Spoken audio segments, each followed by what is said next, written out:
Hello everybody and welcome. In this video I will show you how to change ear tips for the headphones REALME Buds Air 5 Pro. You have to start by gently pull the current ear tip of the earbud and the second one. Here we go. Now select a new ear tip size. I guess this one is okay for me. And now align the new ear tip with the earbud nozzle.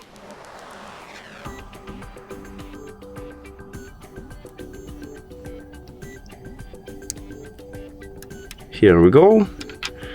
And with the second one. And we just did it! Thank you for watching this video. If you found it helpful, please consider subscribing to the channel and leave the like on the video. It's really important to us. See you later!